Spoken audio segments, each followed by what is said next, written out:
This afternoon we are interviewing Felice Massie. Today is July 3rd, 1996. We're at the Holocaust Oral History Project at 400 Brannan Street in San Francisco, California. Could we begin by you telling us where and when you were born? Yes, that's easy. I was born in 1910, November 28, 1910, in Szczuczyn, Białystok. I knew you wouldn't be able. It's Polish. Szczuczyn. S-Z-C-Z-U-C-Z-Y-N, Szczuczyn, Poland. It's if you take away Białystok, it still is Szczuczyn. Białystok was the large city, and Szczuczyn was a tiny 6,000 miserable souls town, and away from there, but evidently it was, we didn't have states in Poland, but evidently Białystok had something to do that Szczuczyn went under Szczuczyn Białystocki. But Szczuczyn is enough. 1910, 28th of November, Poland. Tell us about your family. How many were in it? My family? Well, in my family was my mother, Bela. Well, Bela Ozerowicz, my name, Ozerowicz. O-Z-E-R-O-W-I-C-Z, Ozerowicz. Bela, B-E-L-L-A. And my father was Moses. Mojżesz. Now, I couldn't think, Moses didn't sound to me like my father. You see what happens, so many years, my God, 61, I should remember now. But I know in Polish it was Mojżesz, because the Polish, so M-O-J-Z-E-S-Z, Mojżesz, with the accent over the Z. Anyway, Mojżesz, and you can parenthetically put Moses, because how was he when he came to Palestine after the war? He's the only survivor. He should have given a story, because when we brought him to the United States, to us, where we lived, well, after I was married, of course, to St. Louis, Missouri, and we brought him from Germany for 3 days and 3 nights. He did not go to sleep. He kept my husband and me 3 days and 3 nights talking to me about his life and experiences since we were separated in Polish, and I had to translate in English to my husband, who doesn't know a word of Polish.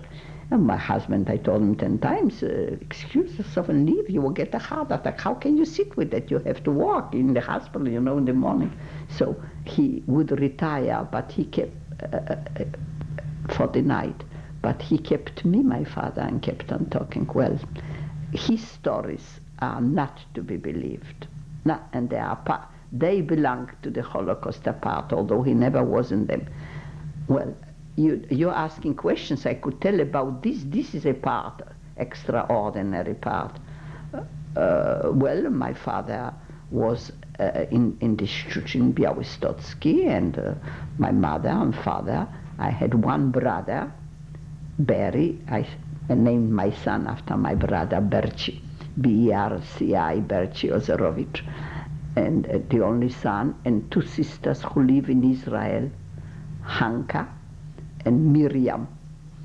Now, of course, they married, they are old, they are 4 years younger than I am, one, and the other one 8 years younger, and they are in Israel. Your brother was younger too? The youngest. The youngest. So you were the oldest? I was the oldest in the family, and most invested by anything my parent could, my father, mother, could give me in education. When it came to the younger sisters, it was finished. Poland, as you know, in 1938. I finished in 1935, the university, so it was Poland around 1934. 33, 35, began its own tremendously anti-Semitic policy of of exterminating or finishing the Jews in a different fashion that they did it in Germany, without concentration camps, without sending them away, without beating them up to death, but simply depriving them of any means of livelihood. And since my father was an exporter of grain and a very educated man who had a branch in Königsberg, Germany, and he did with Finland, whatever, that's unimportant. Anyway, he was a successful in a small town of miserable people who barely could make a living, not an industrial town and not particularly agriculture. The agriculture were the farmers, the Polish, who lived around in the villages, but the town itself had no resources particular. Maybe some merchant, all the few Jews there had little stores that the town needed, a shop of clothing, a shop where you bought a bicycle, a shop where you bought something else, very, very meager ways of making a living. And my father was the mayor of the town, and of course, so to speak, I always laughed with my sisters when I see them, the great men of a small, impoverished, nothing town. Mm-hmm. So nothing that I was the only one and raised and considered a princess of the town, and that must have reflected a lot on me, because I was the only one to be sent away for education from little on, all over the world. My father wanted the first one to be a great son with great education. Well, he had me, but he proceeded and spent on me a good deal of money educating me. I mean, always deposited in the banks, especially in France for 5 years, and in Vilna. Now, the first years, so my father practiced this, and it was okay, and we had a nice house, and we were, so to speak, the leading family, the mayor of the city, a Jew, and the only one to tax the Gentile population all around by government assignment, what do I know? And when I would come for summer vacations, 3 months every year, summer vacation, people would walk out from their little shops and little dwelling houses to see Miss Ozorovich. They made me for the leading princess. I wish they didn't, because it left me with many, many things that I should be able to tolerate, and I could not tolerate through my life, not because I felt superior. It was an internalized attitude that they gave me through the years the princess came, because when I came from Vilna, in Vilna I finished the gymnasium. First I went away. My elementary school was in Szczucin, Polish, of course, elementary school with the children. A public school? Yes, a public school. And from the beginning there was a dressmaker. Things you never forget. Do you know how many years ago? I'm 86. No, but certain things were so deeply internalized by me and embedded, probably as highlights of my birth, of my growth, of my education. There was a dressmaker in my hometown who made my mother's few dresses, whatever clothes, mine before going away to school. So she had a daughter, I don't recall her name, I see her face before me, dark-eyed and dark smooth hair, a little plump, who went to the same elementary school with me, 1st grade, 2nd grade, 3rd grade. My parents thought I shouldn't carry on the back my books that you took to school, and she would come, because we had a long walk. The school, the elementary, was Łomżyńska ulica, nie pamiętam dobrze. I begin, Polish is my tongue, 86 years and Polish is my tongue, my second is French. So it goes like that. And so she would come every morning where she had breakfast in the kitchen, and she should carry my books to school. I have remembered that many times, and I never ceased to cry. The indignity. Don't worry, when I was at the university, it made me for a very radical leftist person all my life. I think the dressmaker's daughter, that she had to get her hot chocolate milk and dark bread and cheese every morning in the kitchen while what I did, I was comb this braid, whatever the maid did to me before going to school. And she had it, I had it before with the family. And she carried on the back mine and hers, whatever we had. And she had to see, because I was lively, and there was ice in winter time in Poland, and there were little streams that frozen, and I couldn't go straight ahead. It was quite a walk. I had to stop, and they called it in Yiddish glitch, and I had to glitch. And she was terrified if I fall, they would blame her. So she ran after me. Die war auch Felice, because she was not as, And so, anyway, these were the first years. And then when I graduated... How many years did you go to that public school? How many years? That's precisely, I like to know how many years. You go from the age of 7, between 6 and 7, the first grade, and how many grades did we have? Because I was 12. I went to the gymnasium first to Kolno, another small town, a government gymnasium where Jews were not allowed to even enter. But my father raised me in such a way. I was the only Jewess. It was not. I never forgot these experiences. There was another boy, Sosnovich, a very wonderful boy, a Jewish, very bright. He became later on with the Keren Kayemet or Keren Hayesod, a lifetime for Palestine before it became Israel. This is many years ago. And there was another Jewish girl, I recall Yenta, beautiful blue eyes and dark eyes, hair, and she could not stand it. And she just was very uncomfortable, and her parents took her out. And I remained the only one for the first 3 years of gymnasium. So I will tell you how many years I will figure that out. When I was in Vilna in gymnasium, I was 18 years old when I graduated and I received my matura. So I came when I was 15, and I was in Kolno 3. So I came when I was 12. So I was in the elementary school until I was 12 or 11 years of age. So from 7 to 11, 4, 5, 5 years or 6, I graduated, and I recall the talk at the graduation, in Polish and all that.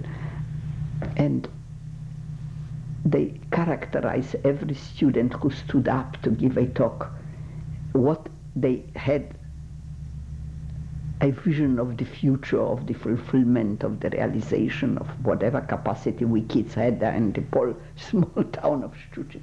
What did they see? What did they know? Very impoverished. But for me, they predicted a great future. It was so funny. I often thought of me. They thought that I should become a lawyer, the greatest vision of achievement. A lawyer to defend criminals, because whenever we had to write stories and essays in school, a lot of writing that we had, very humanistic and very scientific in the first years, but the emphasis was a lot on writing, and they liked what I wrote, so they said that I should be either a great doctor to treat sick people or a lawyer to defend people from going to the gallows, I said. So I let them talk anyway. That was that. After I graduated, I went... Did you have your own vision of what you were going to be? Yes, because they talked so much about it. Personally, I wanted to be a criminal lawyer. I thought that would be terrific. Criminal lawyers. I didn't encounter crimes at that stage of my life in Białystok. I had fields around us, great fields, and my father owned a great forest on the outskirts of the town. And he had a cart on 2 wheels with horse, and during the summer vacation was the driver would take me to the forest with my little girlfriends, and we found there blackberries, yagodi, how we adored, and we came with baskets, we gathered all the berries that grew, and we ate, and we sang songs, and we visited the Polish farmers, and we paid for warm milk straight out of the cow. This was our romantic life in that part of Poland. And they continued with me to make me for the princess of the town. They didn't do me a great favor, I can assure you. Although I internalized their attitude differently, which I practiced through the growing years, but really which became with me a modus vivendi, a way of living after the Holocaust. This princess had to make up. And so I told you Make that... up for the world? Yes. And as I told you, I made up, I support the coexistence schools when I was after the Scat war in Israel. My sisters lived there, so I went to see if they were damaged in any way, if I could help them repair houses or whatever small houses they had. Very educated family, all very bright, I must say. Both sisters were agronomes, agricultural engineers that they studied when they came to Palestine before it became Israel in the school of Hannah Meisel. And they worked, and they got married, and they have children, and they retired in time. Anyway, but I was the most because I was the first, and I was in France, and they were not in France, and I was raised in a way, as I say, even my sisters now know zawsze. We only speak Polish among ourselves. And że no ty zawsze byłaś księżniczką. You were always a princess. I was a princess. I did not feel like a princess, but I internalized a fantasy that a princess must be above and superior and more learned and more everything. A princess, what I read the little stories as a child, as a girl, if they make me for a princess, I have a big job ahead of me. I thought I have to be a princess. So anyway, So you put a lot of pressure on yourself. Yes, precisely. Took a lot of responsibility. I took for my sisters and in Israel when they came later on in Palestine. Well, I went to Palestine before them, and I saw that I could bring them. It's unbelievable. It's very difficult since I never chronologically dwelled upon my life chronology style. It's so much, because here I never talk to anybody where I live. I just greet cordially everybody, and everybody knows my name Felice because there are no other Felices. Everybody, I have a table by myself, which doesn't happen, but there is a small table. I tried to go over to other people to their tables, but I found it was agonizing to spend a dinner with people chewing in their white hats and nothing human of any interest to me coming out. So I made it a rule that they have to send my tray up, and they have no right, but for me, there had to be a right. I either move or you send me up 4 times a week upstairs. I eat at 5 when they bring it, a little early, but that's the best we can do. And 3, I come down so I don't disappear like a stranger. But I told them 3 times is enough, because this way I can eat and watch my daily news report. I can read my book, and I don't feel like a damn fool at the table watching these nice Christian ladies chewing. I cannot do that. I just can't. I told my sons, and they say, Mother, don't be rigid. You're so flexible. Why don't you walk it in? I say, there is a limit to my flexibility. Just don't tell me what I can do and what I cannot do. I cannot do that, or I move out. I tried. I moved away to La Jolla, or paid 2 places. It's very expensive. For 4 months, I rented a small apartment. But I couldn't live alone because I'm not young, and I have aches, and I have pains, and I never cook dinner. which true. When I married, I told my husband I was scrub. I'm very clean. I love to clean. I scrubbed all my life my room where I was away to schools. But I said, but I don't know how to cook. So I always had a cook since I married. And so I came, and here I'm all alone. What can I do? I'm not capable for that. Not capable. So I had a woman come and cook my dinner, and soon she was on my nerves. When you are alone a lot, you know, scholarly away and that, and writing at the university, my room for the monograph. When I wrote, I had a little room, Senora Massie, tiny, just to write. So I had all the books that I needed. When you are a lot alone, you have no ability to share yourself with another person who comes in to do the cleaning and the washing. And the second time I have to know her stories and her trouble, and a lot of stories and a lot of trouble. Mexican women in La Jolla. And having this princess attitude that I owe her, my humanity, I became a victim to her. So I said, you can't work for me. I gave her a week ahead of time, because I have to be alone. And I began eating out, and I came back to this place, and I wanted to kiss the floor. I said, my apartment, my place, my help, my club of eating. What do I want of myself? And I became quiet. Well, I saw other places. I went to see. If I had seen them before, maybe I would have accepted. But coming from the best, physically the best place, the most elegant and my most beautiful condominium with views of the hills and the trees. I have the only penthouse high up on the 10th floor. So it was not easy, and this is where I am. So I never talk with anybody. This is what I want to tell you. If they don't know a thing about me, only what they see, take it as it is. You like it or you don't like it, it's up to you. And I greet everybody. And the old little ladies that I see that they are not with themselves anymore, dementia, gerontological, sitting in the chairs and smiling, I always feel like I want to caress them, going by and saying hello, and they always are grateful for it. And many, when I come down, say, Felice, would you join us? I say, thank you very much. I'm no good company. I'm tired. And I go off. I am very direct. And I don't like hypocrisy. I hate it. It's a part of my life. I'm a very direct person. So that is where I am. So now, when I have to tell you chronologically and everything, it is like accumulated half a century. I don't talk with anybody. We'll unscramble it. Huh? We'll unscramble it. Yeah, we'll unscramble it. So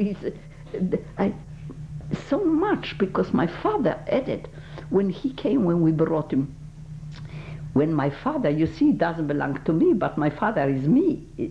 I'm a part of it. And when the war, when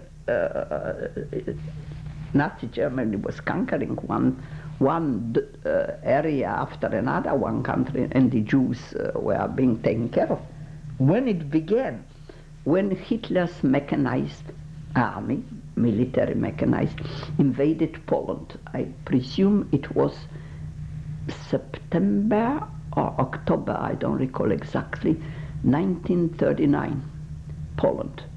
I was at the 1939.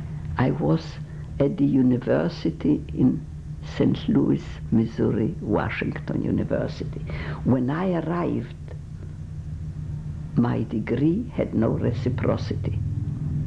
I found it out in New Haven, Connecticut, where I arrived. An uncle helped me come.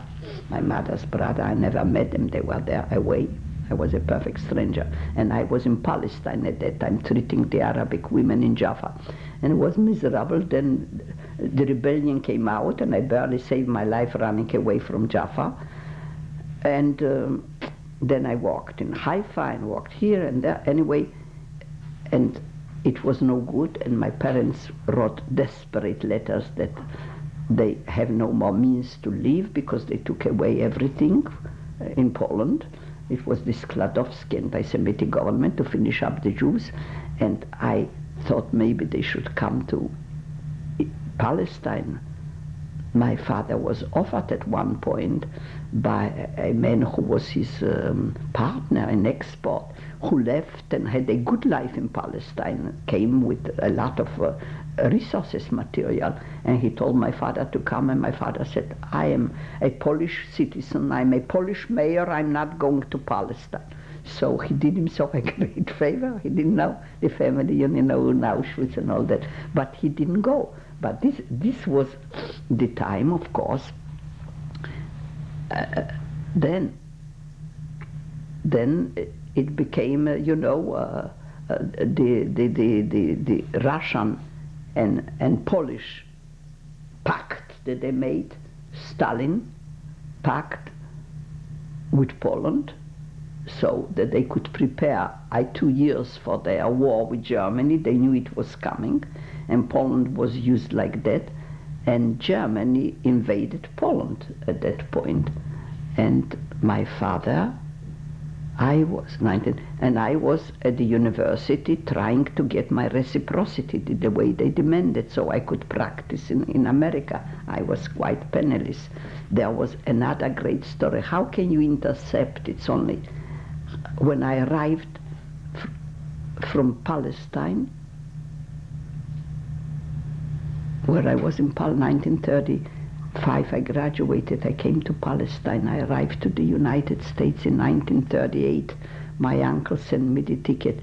The worst one I ever saw, I was at the very bottom of the ship with the hole straight in my eyes, and I watched the waves underneath. It was the cheapest ticket. Anyway, I was so sick from such a voyage that when I arrived to Ellis Island in 1938 in New York, they thought I was a spy. I did not know a word of English.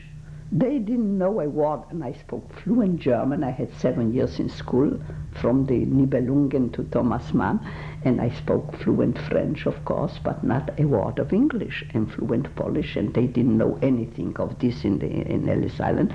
And my uncle had to come and get me from New Haven, the one who sent me the ticket with his wife, do I know. And I was so dark because I spent most of my time on the deck, going all the way with Stefan Batory from Gdynia, all the way to come to New York. It was a very long, at that time, very long trip, 3 weeks. And since I was very seasick, I was very skinny. I weighed 90 pounds. Now I'm 130. Anyway, I wish I had 90 now. So they looked at me, a dark-skinned, small one, and they said, no English, no English. Somebody came, what language? I said, French, Polish, German. They said, she's a spy. They decided this girl is a spy. For 3 days and 3 nights they kept me in Ellis Island. Finally my uncle arrived. I couldn't remember the name well to say, in New Haven, Connecticut he lived. They finally arrived with one of their 2 sons driving them. They arrived to rescue me from Ellis Island. They came in, and I had a picture of my uncle that my mother sent me from Poland. So, and I sent them my picture from Israel, and Palestine was, because Israel became 1948. So, but I sent them, so I at once recognized from the picture my uncle, it's my mother's oldest brother, and they recognized me. I went over straight to them, and I said in Polish, of course they didn't know a word of Polish, so I said, wujek Herman. He looks, I spoke Polish, so wujek Herman, he didn't know, but Herman he knew. Anyway, introduced me, Ciocia Mina, the aunt, and his son, Bernie, and they took me out from there to New Haven, Connecticut. In no time, I stayed in their house, kind and loving and good people for me. But it was not my milieu, I wasn't used to. My princess complex inside interfered with a lot of acceptance and a lot of easy adjustment. And after 2 weeks, I gave an ad in their paper. They dictate. I made acquaintance of a wonderful woman, Stepha Harris, a school teacher. Her husband used to deliver stuff to my uncle's store. He had a wholesale grocery store where small groceries would get, rice and sugar and everything, groceries, but wholesale. And I met the husband who came what he delivered there or he bought, I can't remember. And he wanted me to meet his wife, who was a teacher, and his wife was Steffa, a very specially wonderful and elegant person in herself, and we became good friends. So she made up for me the ad in perfect English to the paper in New Haven, and I paraded as a French governess. What job can I get? I cannot practice stomatology, and what are my languages? So I said, a governess. I always loved the miracle of life, which is a child. I would give my life for children. So anyway, I thought, a governess, French governess. I will teach the child French language, and I will learn English, and I will be with the child. I will do everything with the child. I can take care of the child very well. And the president of Yale University answered the ad. James Roland Angel became my benefactor surrogate father for a year. And I had a fantastic life. They accepted me. So I came for the interview in the house. In the house, it was a Yale mansion where they lived. After that year, he retired, and he came in New York. It is, the chauffeur used to take him every day for a half a day of Columbia Broadcasting. Columbia, I have to remember 1930. Columbia Broadcasting, I never brought it up, and but only a year, because he was an older gentleman. He was quite old. He had a son who was the president of Ann Arbor, Michigan University already. That was his second wife, a great beauty, a Southern, beautiful, cultivated, very anti-Semitic. But he was not. Anyway, so they answered. I came for the interview, and they wanted me, before I came for the interview, to have another interview. They arranged it with the chairman, professor of the French department at Yale. They wanted to be sure that my French is adequate, impeccable, to teach their daughter Cathy and Madame Angel herself conversational French. She needed very much. The house was open. So, Professor, I'm trying to recall, how can you in 1938 the name of the professor and wife, where I came for tea in the afternoon. I had an invitation in a postcard, and they wanted to know if I have the correctness, how to answer such a letter, which of course they admired very much. Since I was a princess, I acquired always the highest correctness. So they greeted me at the door at 2 in the afternoon or 3 with the card and said, "C'est très bien." And they said, "Mademoiselle," but I was doctor by degree from France. And I smiled, and I told them, "Yes, oui, mademoiselle, mais aussi docteur." Ah, ça va. So they interviewed me, and they said that I answered very correctly, and that they will let know President and Madame Angel that I am fully qualified to teach them good French. So I got the position. So I moved out from my uncle's back where he lived, and I came to, I had my own room and bed there, and she had a personal Polish woman for a maid to do her hair every day and everything. She had 5 in help. But I never was allowed to go out alone. I accepted the conditions because I lived in their family, and I was in charge of the daughter's education, French, Madame Angel. Since I was a foreigner and I didn't know, they didn't want me to go out alone. Only on Thursdays I was free, and only when the chauffeur took me around wherever I wanted. So I taught her skiing in Woodmont, Connecticut, because I was a skier from France. Anyway, and only the chauffeur could take me around, and I spent a year like that, during which time then this is the chronology. Then they had to go to Maine. They had their summer home in Maine, and for the summer months They moved to their house in Maine. They didn't ask me to come with them, and that was it. I was to look for something else. I spent a year with them. So I was to go to, but their reference letters, my sons put it in a special book. I thought another friend, Madame Gersten, whose husband was in the department, Madame Angel introduced me to her friends. Madame Gersten, private lessons, she would come to me at their home, to my room, and paid me high money, which I sent to my sisters in Poland to go to Palestine, down there to school. They paid me a lot, and the president paid me $50 a month, but 1938, $50 a month in my elegant room and board, and my help, my maid, I never had to lift a hand. I was the educator princess in their house. So anyway, I sent off my sister right away, the older, the younger. Well, anyway, I didn't have them anymore, so I went to New York, if that is relevant. It's relevant because it comes how I finished up in St. Louis, living in relative luxury while the Holocaust was going on, which I resented because I took no part in the Holocaust. Of course, I found out I lost my whole family and relatives in the whole world, but who didn't lose worlds in the Holocaust? But I had my own adventuresome, in quotations, experience of living wherever I was, and I was not with the Holocaust. So, but I'm coming to it how the Holocaust later affected me in a way which I became much more of a person than I was. I mean, a deeper feeling and greater even demands upon myself than before. Before we get into that, let's go back a little. Good.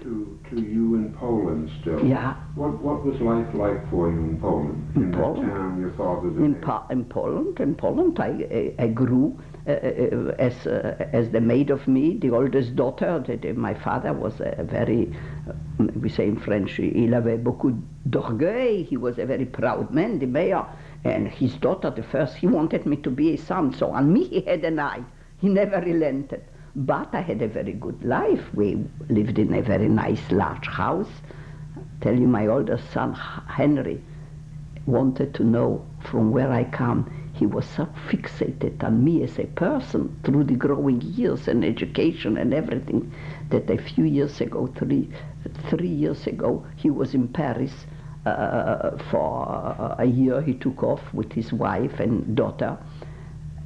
And from Paris he went to Poland to Szczuczyn-Białystok, whom not a Jew could he find. They were all in Auschwitz finished. Szczuczyn became fields and a couple of streets, yet it was a nice little town. But as I say, not very wealthy because there are no resources. There's no. So, but he went to see where we lived and the house and everything, and I had to make him a map with my hand. And he went to look up the house where I was born and where I lived. Huh? Still there? Still there, occupied by Polish people. 2 stories and everything. And he asked if they knew Ozerowicz, and they said, so nobody knew anybody. He asked, and they didn't know us. Do I know what? Anyway, that was Poland. So after the elementary school, you asked, I fared well as a child. In the first years of school, I had a very extraordinary good life. As I look upon it now, I must romanticize it in my unconscious, but I was a little princess.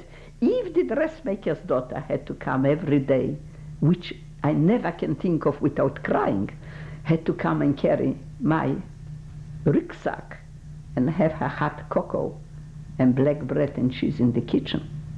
How did your sisters feel about, and your brother feel about you being the one and only princess? But I was with them. They did not set me out as one and only better than my sisters, who are very extraordinary. The youngest one is dying of cancer, and I have to go and see her the last time. I have been every year to spend with her time. So but they could not be educated like me. because by that time in 1933, the Skladowski government and father take away his license to be an exporter, so he had nothing anymore left. And in the house, I visited them on the way to America, a large house. They were moved to the kitchen and one room my parents bought. The rest of the rooms were occupied by young Polish boys who worked for the government. This is what year? I was coming back was 1938. And I stopped to see my parents when I was coming back from Palestine to America, when my uncle sent me the ticket. And I spent that a few weeks, of course. My room was upstairs. I had no room anymore upstairs. And I spent my few weeks only from my good heart to be with my parents, who wanted to touch me that I'm real, because it was their time of misery. They had nothing to give me, no food. They took the business away by not letting him export? Nothing. So And every Jewish store said, Psom I Żydom wejście zabronione. The entrance for dogs and Jews were forbidden. So they left them in their rooms. They took away those who had houses, as I say, they put in their Polish fellows. They left them to die. Were there many Jews in that town? It was a town of 6,000. And so I would say that we were perhaps 4,000 Jews, the majority. So when you went to public school, was it a mixed school of Jews Yes, and non-Jews? Polish. Do you remember classmates, any anti-Semitism when you were in grammar school? Towards me, no.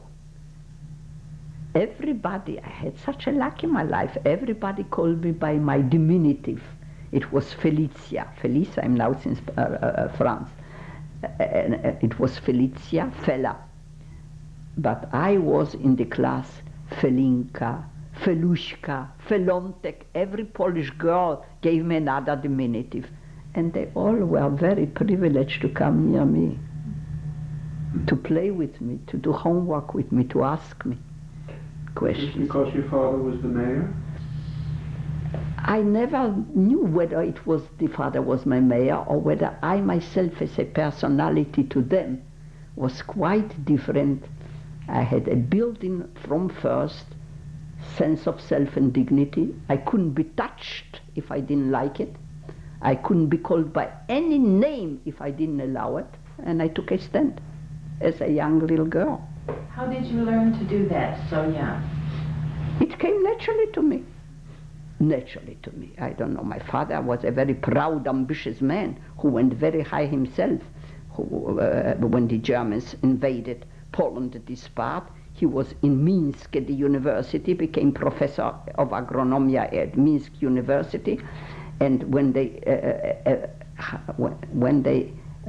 Germans attacked, they attacked first my place. Białystok was the first. I was in Szczucin Białystocki. Białystok was the mechanized army came to Poland with the blitzkrieg in Białystok first. Was it right near the border? Białystok, yes, it is Białystok between Prussia and in one way Russia, between going on the way to Russia. But Białystok was not so far from Königsberg, and Königsberg was already the capital of Prussia. But Białystok was also considered very much Russian. They spoke a lot of Russian from before the war, I don't know, before Piłsudski came back. It was at one point very Russianized, very Russified. My father spoke fluent Russian. So when they came in to Poland, I was not there, because 1938 I came to the United States. They invaded in 1939, so I was at the university in St. Louis. Anyway, my father was taken to Minsk, And I'm thinking, was it Minsk or was it Smolensk? I mixed up. I can't help you out there because my head does not remember in the 60 years whether it was Minsk or Smolensk that he was there. But he's come at the university and he looked for a small apartment to bring his mother back.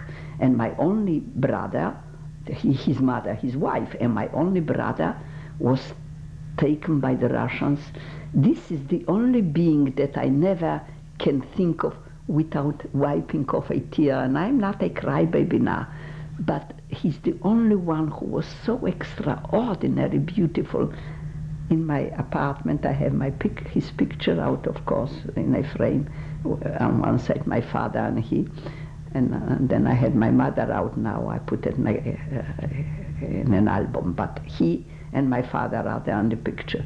He most beautiful young boy you want to see, and so attired. My sons look at it, because in Berkeley, the way the children go now, I said, and they said, it must be difficult for you, Mom, to take it.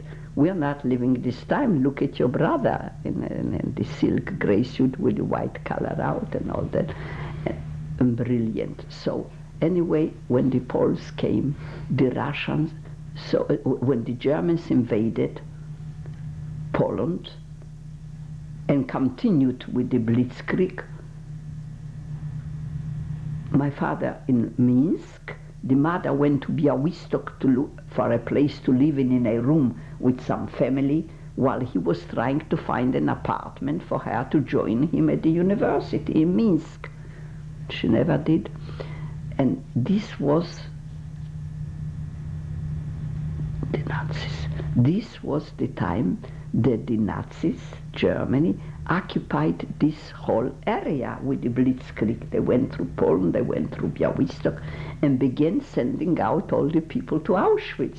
That was their job. The poor Jews from Szczucin went away. Unbelievable. How I got Sunday later. I was pregnant, I recall my son, a survivor from Auschwitz, whose mother and my mother went together to the gas chamber. The daughter had to describe it to me in Polish. And I got this letter, living in St. Louis. I mean, stories like that, how she got the address, however. I read it, I couldn't believe it, you know. Well, those were the things. But the determination to remain myself and to do my living, despite, was predominant at all times.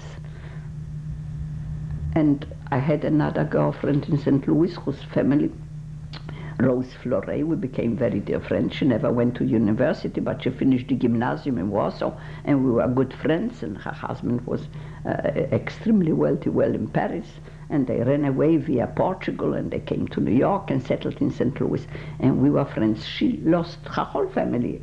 I say Auschwitz, it became the name. There were Treblinka and there were many other concentration camps, we don't have to say. But it's the easiest to say in Auschwitz. I do know that my mother was in Auschwitz because the letter was like that from Auschwitz. And when we talked from time to time, she always, about that to come, she always tried to avoid it. She never mentioned it, was very reluctant. And I used to say, she and I spoke French and Polish alternately. She left Poland to marry this man from her hometown and lived in Paris the years, and that's where her daughters were born. And one is still considering me her surrogate mother. She lives in New York, very creative sculptress now. Anyway, so she says, dlaczego ty płaczesz? Why do you cry? And I would always say, dlaczego ty nie płaczesz? Why don't you cry? I remember. I say, how can you not cry? To no, co to mi pomoże? What will it help me? I only will have swollen eyes. No, I want to tell you the lie. People are people. There are the contradictions and everything. My baggage was such that I couldn't not cry, because I cried for humanity. This is where I undertook humanity as my place. Mm-hmm. My family I couldn't help, they were gone. The aunt and the uncle, professor of Latin and Greek. My mother's sister, husband, who adored me. When the wife gave birth to twin girls, I was the first year in France, after many years of childless life.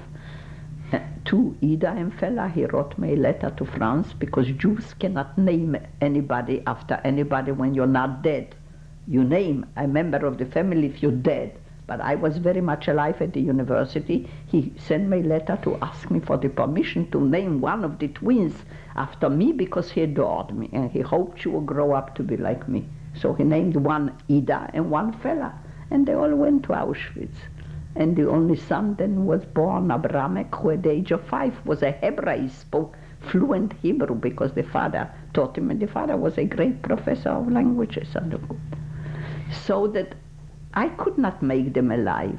I had a great family. What helped me is the love and affection that somehow they must have showered on me. Nobody knew. They made me they called me to name after me a child in France, and I wrote back, no, oczywiście, to jest honor, it is my honor. You name her Fela, Ida and Fela. So I had a special life. My sisters realized it, not because they were inferior, but the time went on, their lot was different from mine, their circumstances were different. They were not sent to France.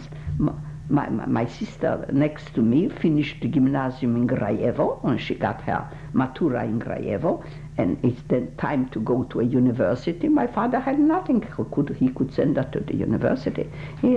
I helped her when I worked for the president, James Roland Angel. My salary went for her to go to Palestine to the School of Agronomy. Then the second sister, from the end of the salary, 2 sisters I sent, they became engineers. Because I felt a duty to work for humanity. That's a simple thing. Because I survived. And your brother? What became of your brother? My brother was so beautiful that when the first year I came back from France, the university, he was a young boy in the Polish school.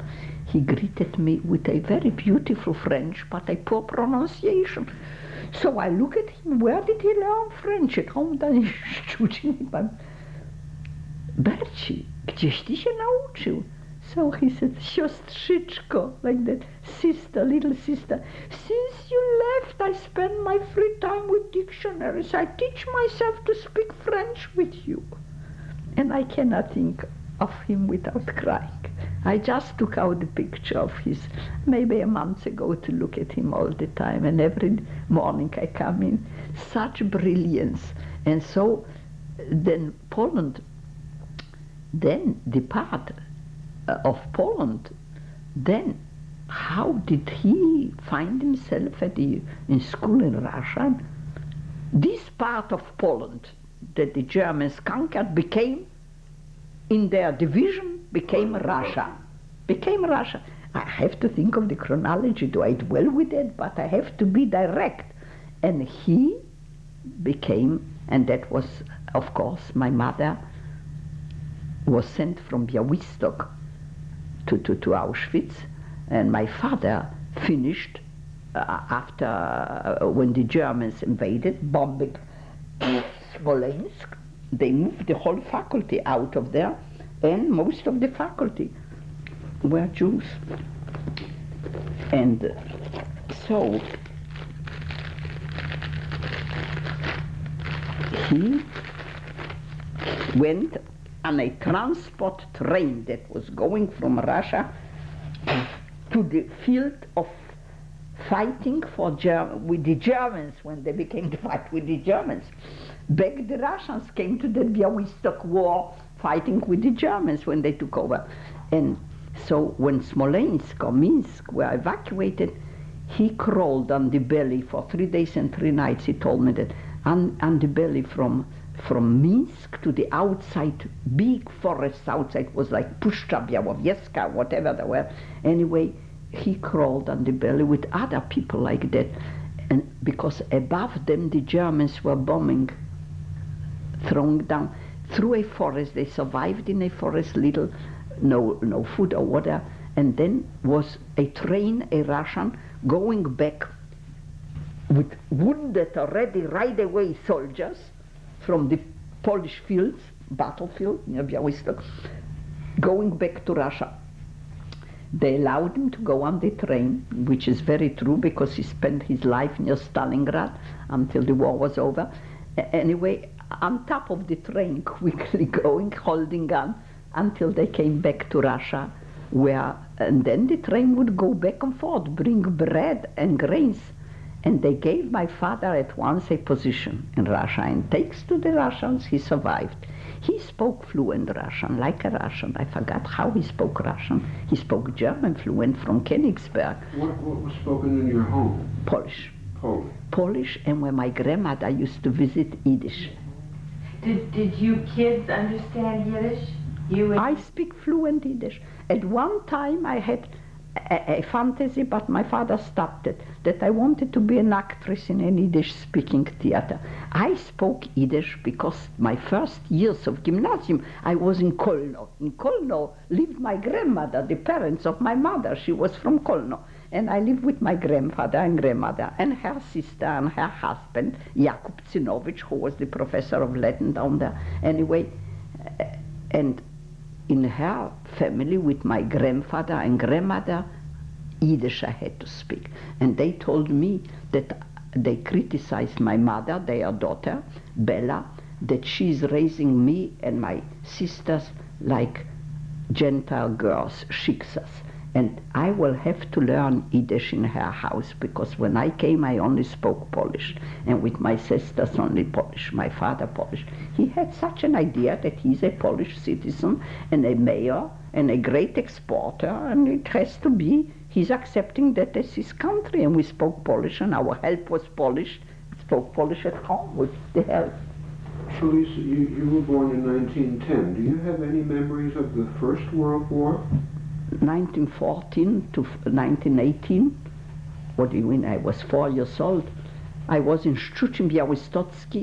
At times I thought it was a fantasy. I recall sitting at my window on the main floor, which was very, very low, like on the ground. This is where I was sitting and watching live a panoramic unveiling in front of my little window down there. And I recall soldiers, but I cannot even tell you if they were Russian, Polish, what German, I have no idea. I was a 4-year-old girl. But I would sit on that windowsill and swallow life what I saw outside. This is as much as I know of 1949. How about after the war? Wasn't there trouble between Russia and Poland after World War I? There was enmity, of course, enmity. In 1918, when the First World War was over, Poland received its president, Piłsudski was his name. He built up Poland. He did a lot for Poland, and he was quite an anti-Semite, I can assure you.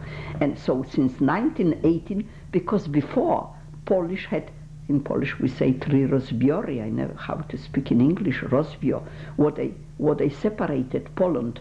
Prussia took a part, Russia took a part, Austria took a part, 3.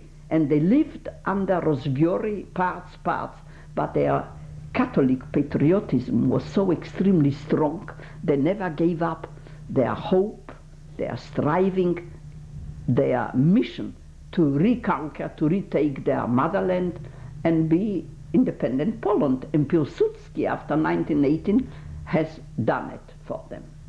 Yes.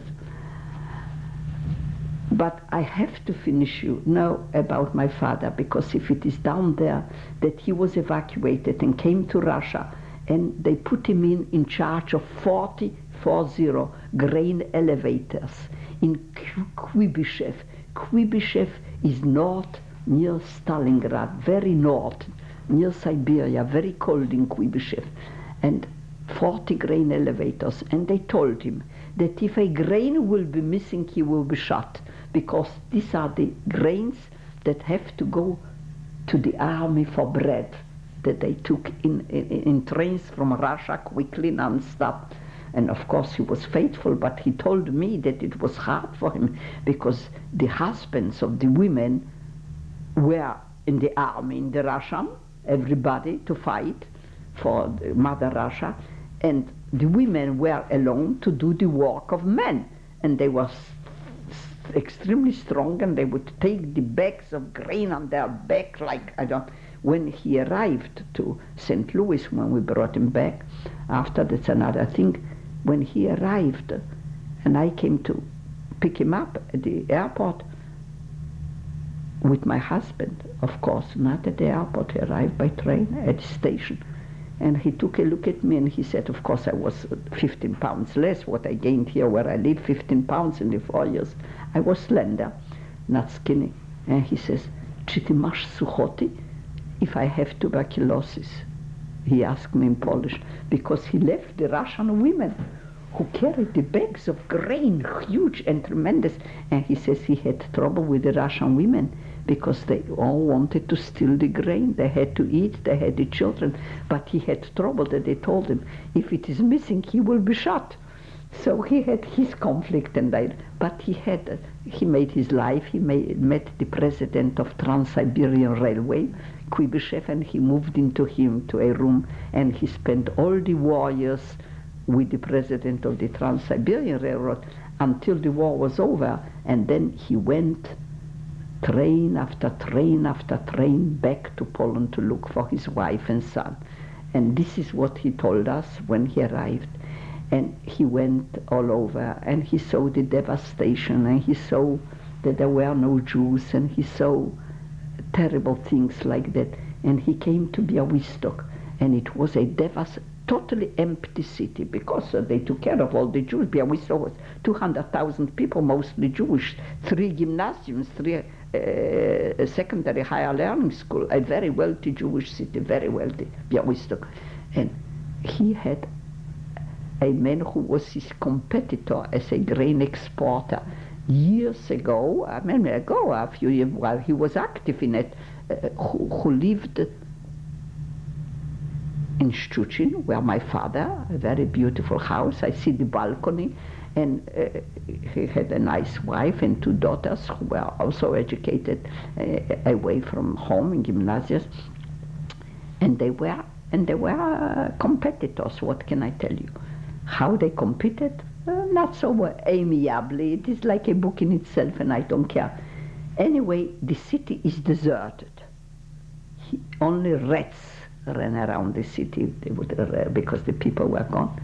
And he walks on the city looking, and he says, suddenly a man bent into, because don't forget it was after the German war was over. Germany was finished, you understand.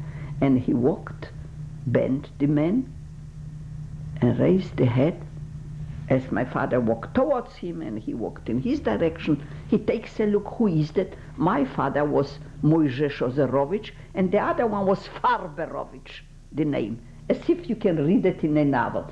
Farberowicz, his competitor of a lifetime survived. As they were not on talking terms when they were exporters, they threw one another in their arms, and they cried, and they stood there for a long time, and they found a bench, and they sat down. My father said, "Tylko szczury, only rats were running through. You didn't see anybody, only rats were running through." But around there, Polish people were still left, some of them, I know. So Farberowicz tells my father says, "I'm coming to use for Bella, my wife." He says, "Don't waste your time. She was moved to Auschwitz long ago." So he said, "And your wife to Auschwitz, everybody in Makwadar, they're all gone." He survived. So my father says, "How did you survive?" He says, "I gave everything away to that Polish Ham." Ham is an ordinary prostitute, one without education. I cannot think because it's always in Polish, my thought. And that he gave away to this Polish Ham the money so he could save him hidden while the Nazis were there. And the Nazis left, and he threw him out, thank God, on the street alive. And this was a short time. And he says now he would like to go to Palestine, he says to my father. So my father says, "So how?" He says, "I wouldn't mind going to Palestine either now. But how will we get to Palestine?" They're in the Russian occupied town now. Anyway, that was the meeting with that man. My father went on, because this one said that the mother died in Auschwitz. He says, "Do you know anything about my son Berci, his pride and joy, the only son?" And he says, nie mam pojęcia. My father repeats. He says he has no idea. And my father continues.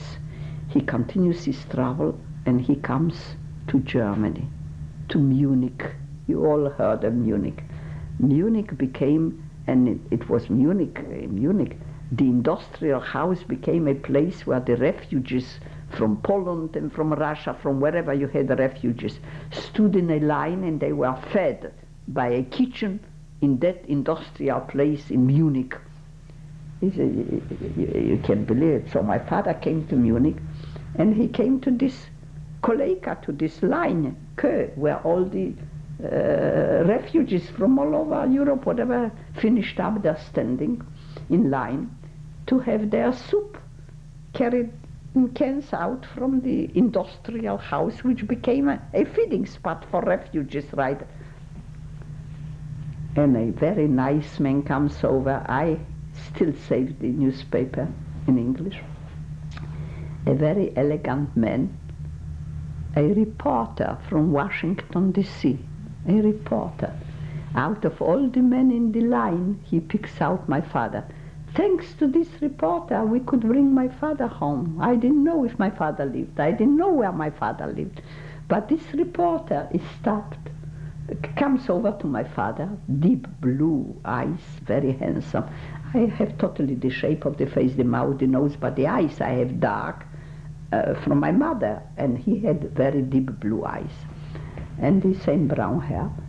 And he stays there, and he comes over and he says to him, English. He asked my father if he spoke English. My father didn't speak a word of English, but he said, Niet, no, Russian, German.